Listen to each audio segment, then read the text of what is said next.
On Sunday, the 1st of May 1955, a silver Mercedes-Benz 300 SLR entered the Mille Miglia, a 1,000-mile road race from Brescia to Rome and back. Behind the wheel, English driver Stirling Moss. Beside him, his navigator, Dennis Jenkinson, a fearless duo who regularly reached speeds of over 170 miles per hour along the public road route. Driving a 3-litre Mercedes from Brescia, down the coast, across to Rome and north again, he went like the wind all the way. They were so fast that even the planes filming from above couldn't keep up.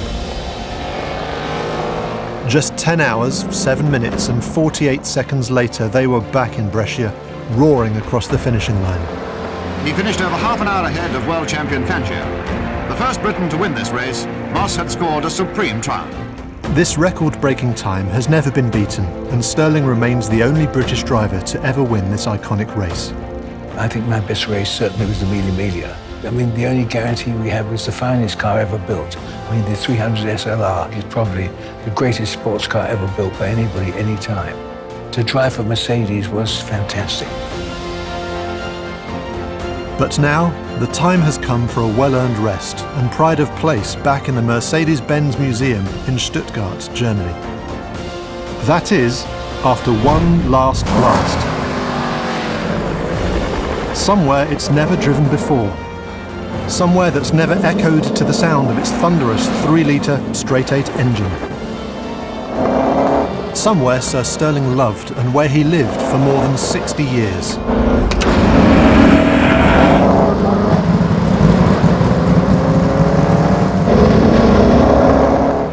It was here, in London, where Stirling Moss's 1955 Mille Miglia journey actually began, when he set off for Italy at the wheel of another Mercedes-Benz, the beautiful 300 SL Coupe.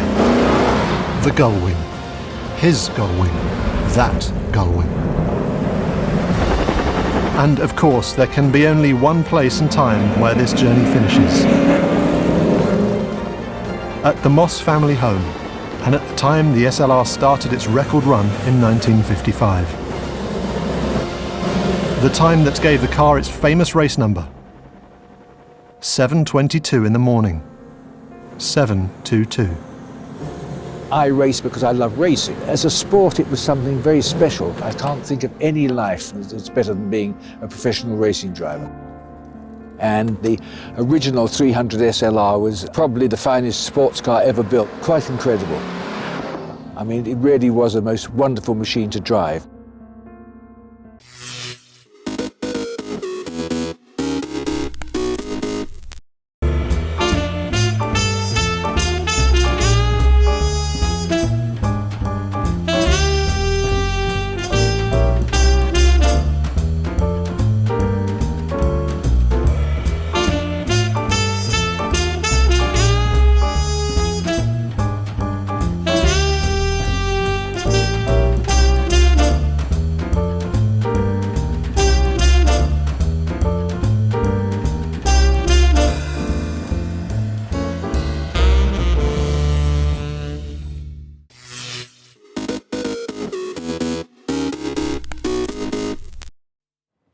What does the Drakensberg mean to me?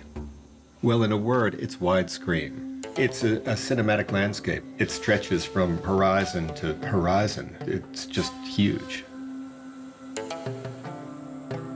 The mountains here are very distinctive. Their jagged peaks just pierce the horizon, and instantly you know you're in the Drakensberg because no other mountains in the world look like this. Everywhere you look, there's a great shot. The plant and animal life is amazing. I've just been stunned by the variety of birds, and there's such a sense of tranquility. It's just beautiful. The landscape seems untouched, but you look and there's rock art everywhere. It really makes me feel connected to the people who have lived here thousands and thousands of years before. But I think it's those wide open skies of the Drakensberg that will stay with me. That's what I'm going to remember.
March 27, 1997. In Nashville, Dexter King, son of Martin Luther King Jr., meets with James Earl Ray in prison for assassinating the civil rights leader. I just want to ask you, for the record, did you kill my father? No, I didn't.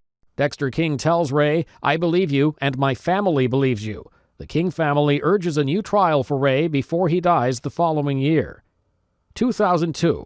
Comedian Milton Berle, Uncle Milty, television's first true superstar, dies in Los Angeles at age 93. A decade earlier, Berle, in an Associated Press interview, dismissed the common claim that he stole jokes. I do not steal jokes. I just find them before they're lost. 1998. The FDA approves the drug Viagra, made by pharmaceutical company Pfizer to treat impotence in men. And 1963. Yeah, I'd like to see my work be considered mainstream, actually, without changing it any. And I'd like to see the mainstream catch up with me. Director and screenwriter Quentin Tarantino was born in Knoxville, Tennessee. Among his films, Pulp Fiction, Reservoir Dogs, and the Kill Bill movies.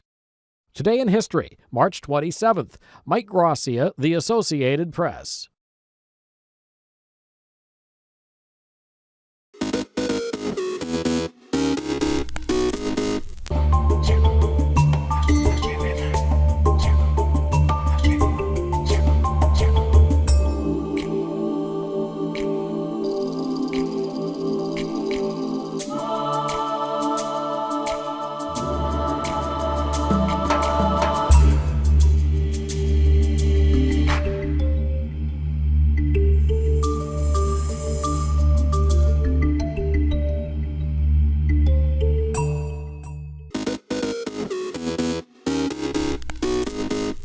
Welcome back in our studio, and in today's news,